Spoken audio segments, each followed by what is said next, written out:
Dear students, आज हम बहुत ही ज़्यादा इम्पोर्टेंट टॉपिक डिस्कस करने वाले हैं, that is types of IR peaks. यानी आईआर स्पेक्ट्रम में जो हमें पीक्स मिलते हैं वो कौन कौन सी तरह के पीक्स हमें मिलते हैं। ठीक है, तो मैं यहाँ पे शुरू करता हूँ। ये जो टाइप्स हैं, यहाँ पे मैंने कुछ मेन टाइप्स बताए हैं। इसमें एक है फंडामेंटल बैंड्स, ठीक, या पीक्स, और ओवरटोन बैंड्स या पीक्स। इस तरह से कंबाइंड बैंड्स मिलते हैं हमें, या फर्मी रेजोनेंस मिलता हमें, फर्मी रेजोनेंस बैंड्स बोलूँगा मैं, और हॉट बैंड्स मिलते हैं। ठीक है, ये बहुत ही इंपॉर्टेंट टॉपिक है, पूरा एंड तक देख लेना इसको, ठीक। और इसमें हम बहुत कुछ डिस्कस करने वाले हैं। सबसे पहले मैं बताऊंगा आपको ये जो टाइप्स है ना, ये समझने के लिए सबसे पहले बताऊंगा मैं आपको, जब हम आईआर स्पेक्ट्रम देखते हैं, आईआर स्पेक्ट्रम में हमें बहुत टाइप की पीक्स मिलती हैं। देखो, कुछ पीक्स ऐसे मिलते हैं, मैं ऐसे बनाऊंगा रफली, मतलब ये एक पीक मिल गई।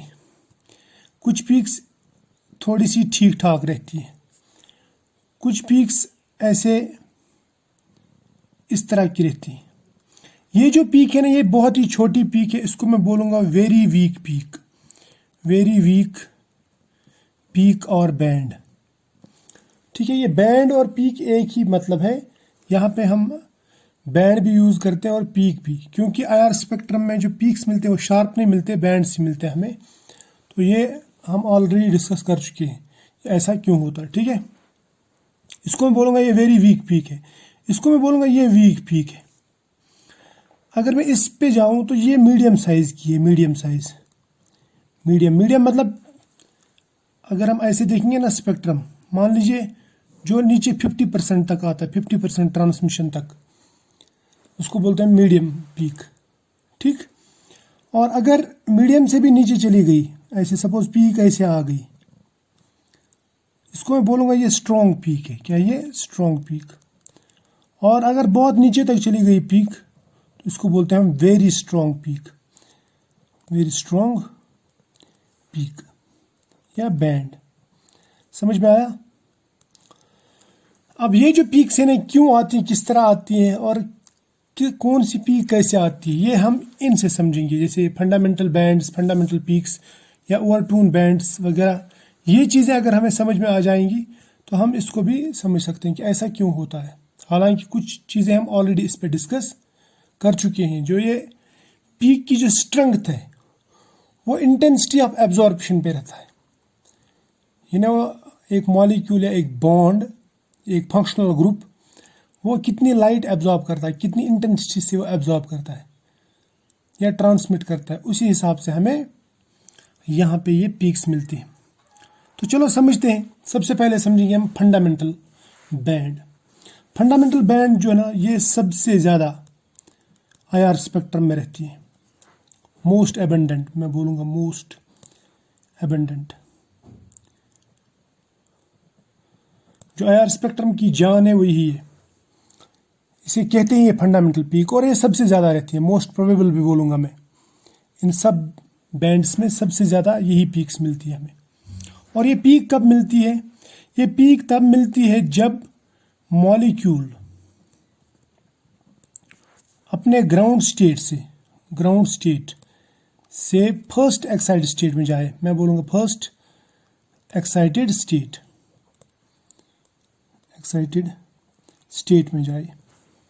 यानी एक मॉलिक्यूल है, ये ऐसे इस ग्राउंड स्टेट में, जिसको हम बोलेंगे यहाँ पर V0, जीरो वाइब्रेशनल एनर्जी, यानी ground state vibrational energy level में ये जब इसके ऊपर आईआर पड़ता है तो ये ट्रांजिशन करता है, ये आईआर रेडिएशन एब्जॉर्ब करके ऐसे फर्स्ट एक्साइटेड स्टेट में चला जाता है। समझ में आया ना। यानी इसकी जो एनर्जी है वो बढ़ जाती है। क्लियर।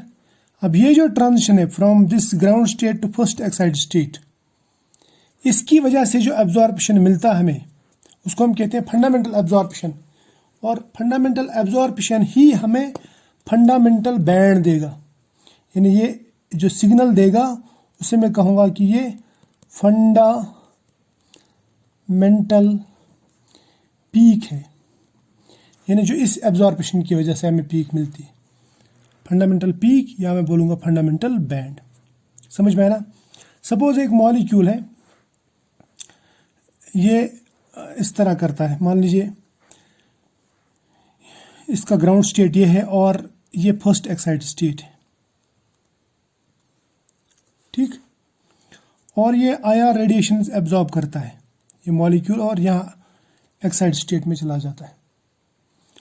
आईआर रेडिएशन जो इसने एब्जॉर्ब की, मान लीजिए वो 1600 पर सेंटीमीटर की थी, तो ये यहाँ से first excited state, sorry ground state से फर्स्ट एक्साइटेड स्टेट में चला गया। तो हमें जो पीक मिलेगी वो इस तरह पीक मिलेगी। मैं बोलूँगा ये पीक है, इस पीक को बोलूँगा फंडामेंटल पीक।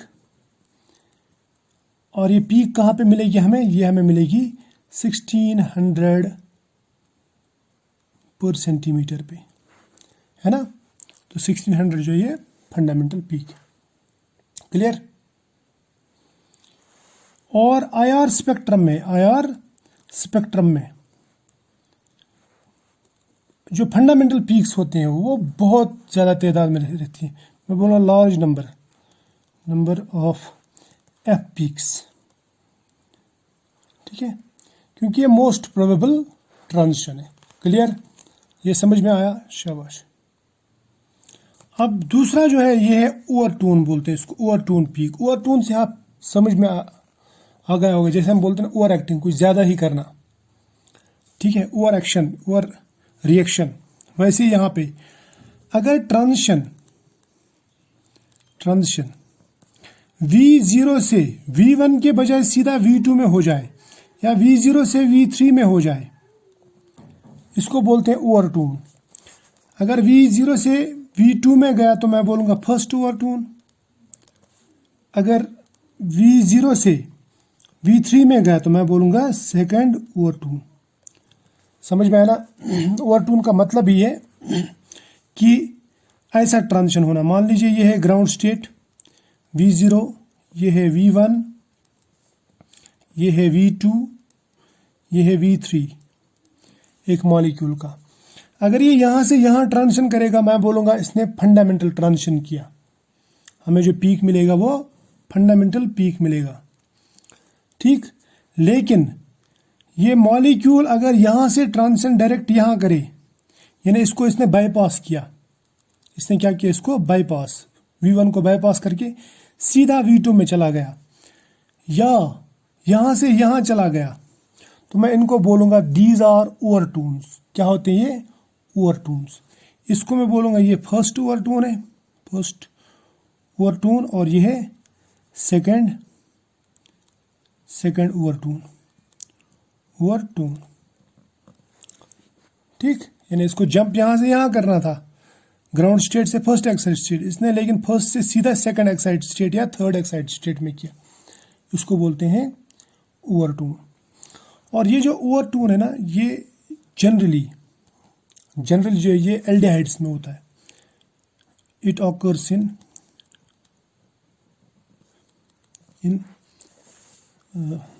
एल्डिहाइड्स, मैंने कहा है ना, एल्डिहाइड्स ये एक। दूसरा एरोमेटिक कंपाउंड जो है वो उसमें होता है, ये एरोमेटिक एल्डिहाइड्स में ये होता है एक्चुअली, ये एरोमेटिक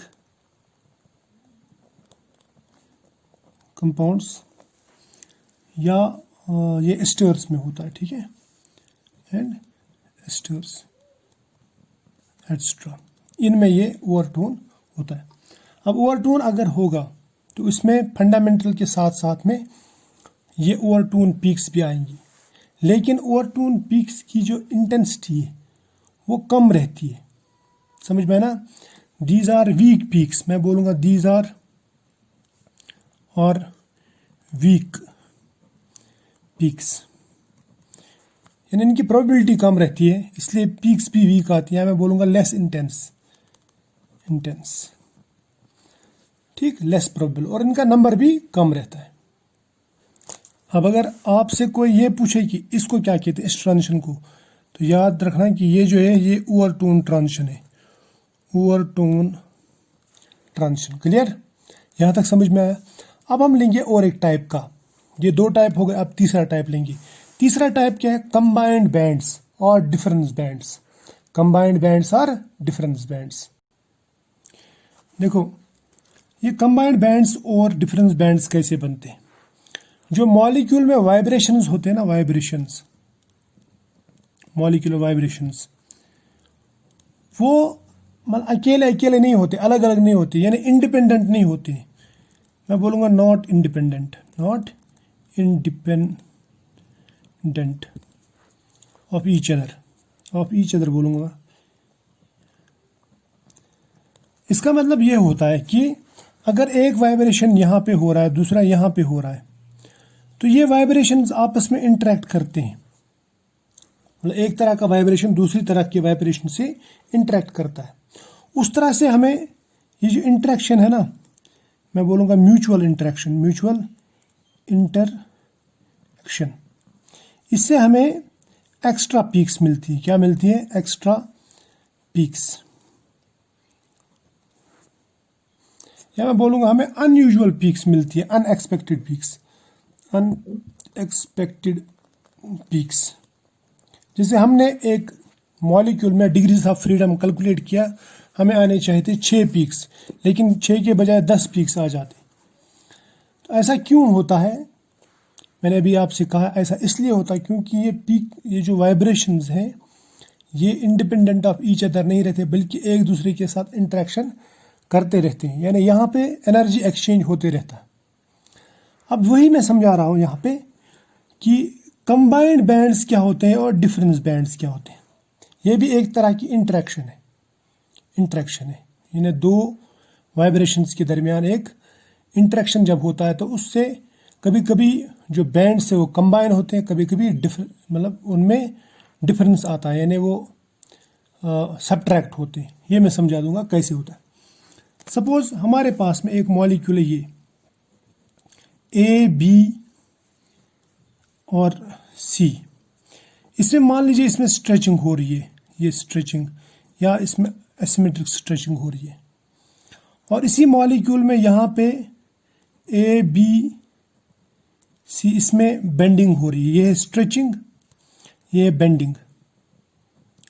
ठीक, एक ही मॉलिक्यूल है। इस पर जब आईआर हमने डाला, इसमें स्ट्रेचिंग भी होती है, इसमें बेंडिंग भी होती है। ये स्ट्रेचिंग जो होती है, मान लीजिए 1500 पर सेंटीमीटर पे होती है, और बेंडिंग वाइब्रेशन के लिए कम एनर्जी लगती है, मान लीजिए ये 800 पे होती है, 800।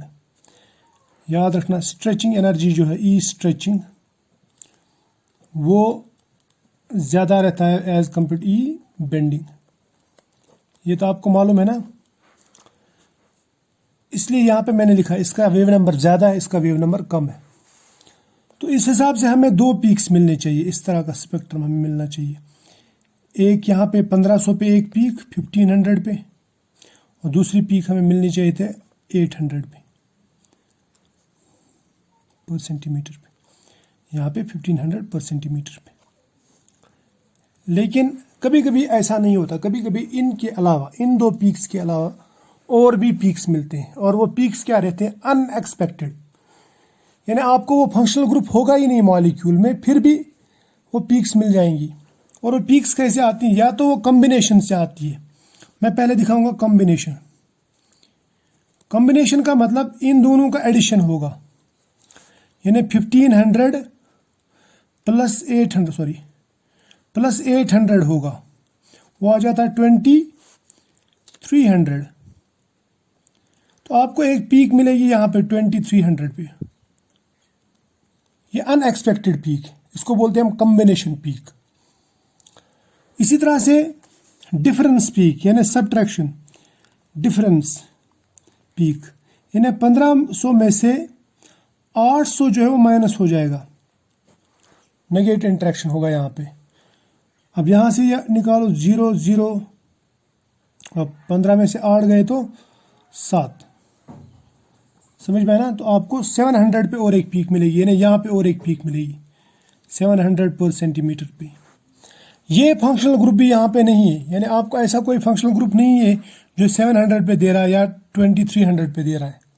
लेकिन इनकी कॉम्बिनेशन और डिफरेंस की वजह से ये 2 एक्स्ट्रा अनएक्सपेक्टेड पीक्स आपको मिल जाएंगी स्पेक्ट्रम में। तो आपको उस टाइम पे ध्यान रखना है। इसका फ़ायदा भी होता है, इसका फ़ायदा ये होता है कि हमें कन्फर्मेशन मिल जाती है कि रियल पीक्स कौन से हैं।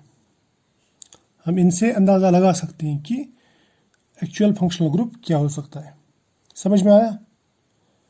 जैसे एक एग्जांपल लूँगा मैं यहाँ पे, कार्बन डाइऑक्साइड, ये रियल मॉलिक्यूल एग्जांपल है। कार्बन डाइऑक्साइड में एसिमेट्रिक स्ट्रेचिंग होती है। क्या होती है? Asymmetric stretching. और इसमें साथ साथ में यहाँ पे बेंडिंग भी होती है। कार्बन डाइऑक्साइड ये इधर बेंड हो रहा है, ये इधर बेंड हो रहा है, बेंडिंग और स्ट्रेचिंग।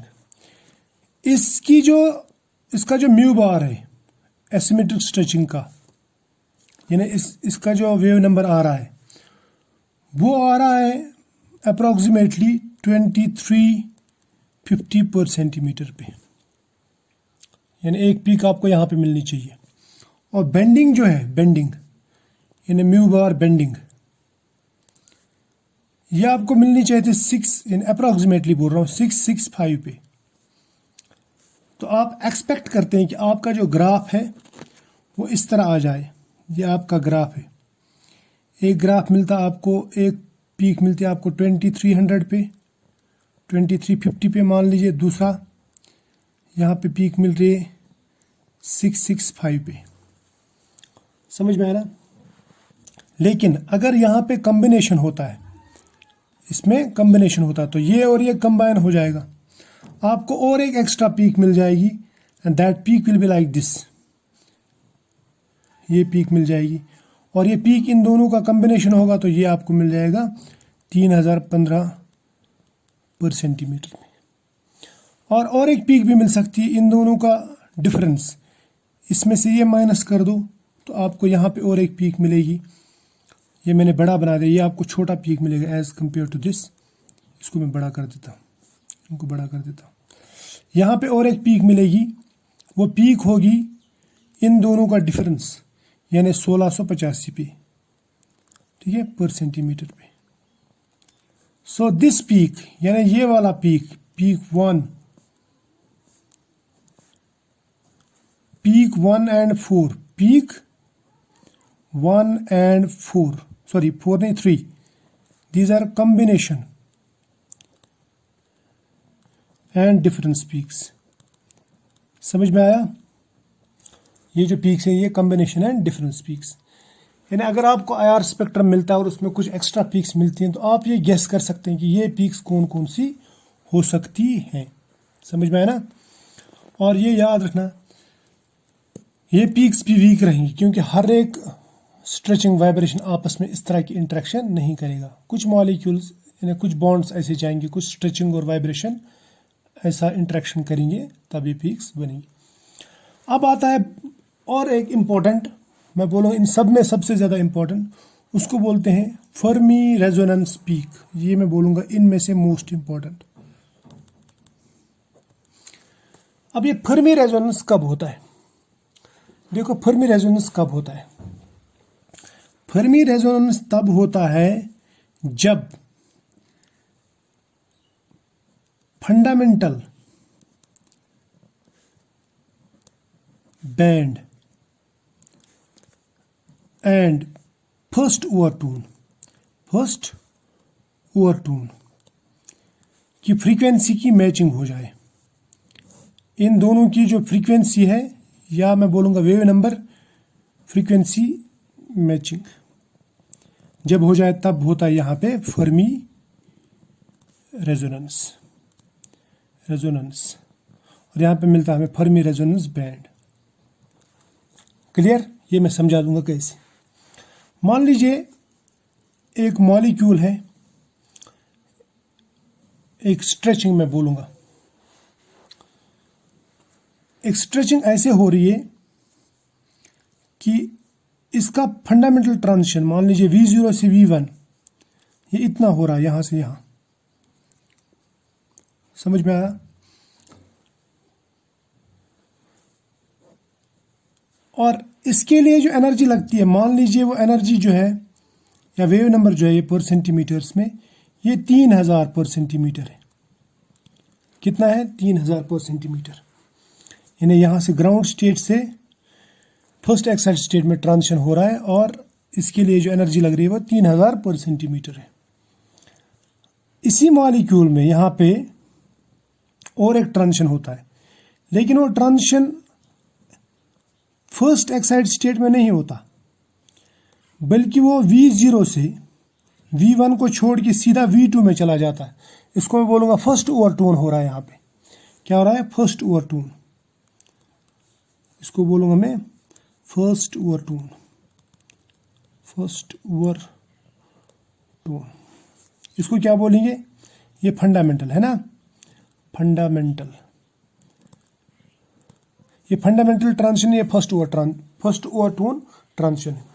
और मान लीजिए ये जो फर्स्ट ओवरटोन ट्रांजिशन है ये होता है सपोज 3050 पे या 3015 मैं बोलूँगा, ठीक है। वेव नंबर इसका जो आ रहा है वो आ रहा है अप्रॉक्सीमेटली 3015।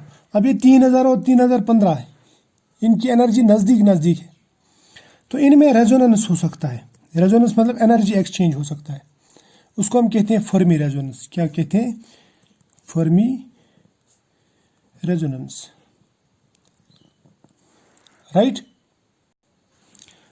अब ये जो फर्मी रेजोनेंस है, इसकी वजह से इस रेंज के दरमियान कुछ एक्स्ट्रा पीक्स आ सकते हैं। मान लीजिए ये यहाँ पे 3000 पे एक पीक आ रही है, 3000 पे, और ये 3015 पे दूसरी पीक आ रही है, 3015 पर सेंटीमीटर, ठीक। तो इसके दरमियान और पीक्स आ सकती हैं।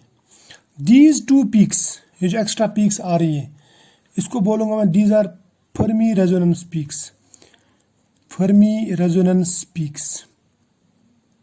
ये बात याद रखना, ठीक है। मैं आपको कुछ एग्जांपल्स भी दिखाता हूँ। हम यहाँ पे एग्जांपल लेंगे एल्डिहाइड की। ये मान लो एक एल्डिहाइडिक ग्रुप है। इस एल्डिहाइडिक में जो ये CH है, हम ये कंसिडर करेंगे। यहाँ पे लेंगे हम aldehyde C double bond OH। अब ये CH जो है इसकी स्ट्रेचिंग भी हो सकती है, स्ट्रेचिंग मैं बोलूँगा स्ट्रेचिंग, इसकी बेंडिंग भी हो सकती है। इन्हें बेंडिंग वाइब्रेशन भी दिखाएगा और स्ट्रेचिंग वाइब्रेशन भी दिखाएगा। अब स्ट्रेचिंग वाइब्रेशन जो इसकी होती है वो होती है 2750 के आसपास, मान लीजिए 2750। सपोज मैं यहाँ पे लिखता हूँ, इसमें यहाँ पे ट्रांजिशन होता है V0 से V1, यानी फंडामेंटल ट्रांजिशन हो रहा है इसमें। समझ में आया? और ये कौन सा ट्रांजिशन हो रहा है? स्ट्रेचिंग वाइब्रेशन हो रही है ना, यहाँ से यहाँ। ये फंडामेंटल है, ये फंडामेंटल स्ट्रेचिंग वाइब्रेशन या फंडामेंटल ट्रांजिशन बोलूँगा मैं इसको, ठीक। और ये सपोज ये जो है ना, ये हो रहा है, मान लीजिए इसका जो वेव नंबर ये ऑलमोस्ट तकरीबन बोलूँगा मैं इसे 2775 पर सेंटीमीटर पे होता है, जैसे एल्डिहाइड्स में होता है। अब इसके साथ में इसकी जो बेंडिंग होती है, इसकी बेंडिंग ये है V0, ये है बेंडिंग का फर्स्ट एक्साइड स्टेट, ये है बेंडिंग का सेकंड एक्साइड स्टेट। अगर ये नॉर्मल बेंडिंग होगी तो यहाँ से यहाँ होगी। अगर यहाँ से यहाँ चला गया ये, मैं बोलूँगा इसने ओवरटोन किया, फर्स्ट ओवरटोन, मगर बेंडिंग वाला ओवरटोन। समझ में आया ना? मैं बोलूँगा इसको फर्स्ट ओवरटोन, ठीक, ट्रांजिशन। इसके लिए मान लीजिए अगर यहाँ तक जाता तो कम एनर्जी लगती, इससे बहुत कम, लेकिन ये ओवरटोन कर रहा है, यानी थोड़ा सा एक्स्ट्रा जंप कर रहा है, तो मान लीजिए इसको 2800 जो वाइब्रेशनल एनर्जी है वो लग गई इसको 2800 पर सेंटीमीटर। समझ में आया? यानी फर्स्ट ओवरटोन हो रहा है 2775 पे, यहाँ पे ये 2800 पे हो रहा है। अब इन दोनों की एनर्जी तकरीबन सेम है ना, थोड़ी सी फर्क है, थोड़ी सी फर्क है।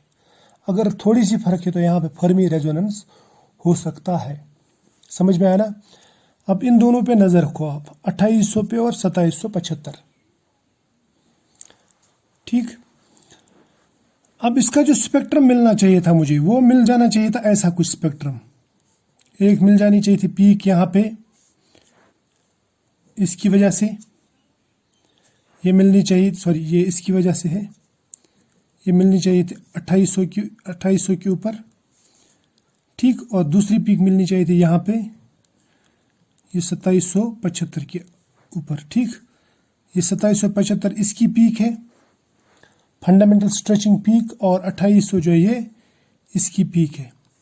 मगर ये फर्स्ट ओवरटोन है, ये बेंडिंग है मगर फर्स्ट ओवरटोन, इसलिए ज़्यादा इस पे आ गया। अब इसके साथ साथ में आपको यहाँ पे कुछ एडिशनल पीक्स भी मिलती। दीज एडिशनल पीक्स जो है, ये वाली पीक्स, ये इनकी कम्बिनेशन की, यानी इनकी फर्मी रेजोनेंस की वजह से मिलता है। तो मैं इनको बोलूँगा कि these peaks are Fermi resonance peaks, जैसे हमने ऊपर देखा। समझ में आया? और याद रखना, जो फर्मी रेजोनेंस है एफ आर, ये कॉमन है एल्डिहाइड्स में। इट इज कॉमन इन कहाँ पे? एल्डिहाइड्स, और एस्टर्स में होता है, कीटोन में भी होता है, कीटोन्स, एस्टर्स या एनहाइड्राइड्स। याद रखना, जिनमें कार्बोनिल ग्रुप रहते हैं। ठीक, और एरोमेटिक कंपाउंड्स में भी होता है। यहाँ पे ये कॉमन है। कौन? Fermi resonance. अब हम लास्ट पे आते हैं, हॉट बैंड पे, जो लास्ट वाला टॉपिक है। हॉट बैंड्स, हॉट का मतलब होता है हाई टेम्परेचर। ये होता भी है हाई टेम्परेचर, यानी ड्यू टू हीट होता है, ये due to increase in temperature. ये टेम्परेचर की वजह से ही होता है, इसीलिए इनको हॉट बैंड्स ही कहते हैं। अब मैं समझा दूंगा ये होता क्या है। मान लीजिए हमारे पास में एक पर्टिकुलर टाइप का कंपाउंड है और हमने ये रूम टेम्परेचर पर रखा, तो इसके जो मॉलिक्यूल्स होंगे वो वाइब्रेट कर रहे होंगे बेशक, लेकिन वो सब होंगे ग्राउंड स्टेट में। ये इसका फर्स्ट एक्साइड स्टेट है V1, ये है V2, ये है V3 एंड सो ऑन। समझ में आया? अब ये मॉलिक्यूल्स यहाँ पे हैं, इधर ग्राउंड स्टेट में। इन केस ये कब इस स्टेट में है? Room temperature at RT, room temperature. RT means room temperature. अगर मैं इसका टेम्परेचर बढ़ा देता हूं 50 डिग्री सेल्सियस, IR रेडिएशंस को हम कहते हैं हीट रेडिएशन, थर्मल रेडिएशंस, है ना। तो इसका मतलब हीट दे रहे हैं तो इसको IR रेडिएशंस मिल जाएंगे, IR मिल जाएगा। और इसमें से कुछ मॉलिक्यूल्स यहाँ से यहाँ जंप करेंगे, यानी यहाँ पे हीटिंग की वजह से कुछ ट्रांजिशंस होंगे जो ऑब्जर्व नहीं होंगे, क्योंकि वो खुद ब खुद हो गए, स्पॉन्टेनियसली हो गए, सिर्फ हाई टेम्परेचर की वजह से। हमने इसके ऊपर डायरेक्ट IR नहीं डाला। तो यहाँ पे ये मॉलिक्यूल्स इस तरह रहेंगे,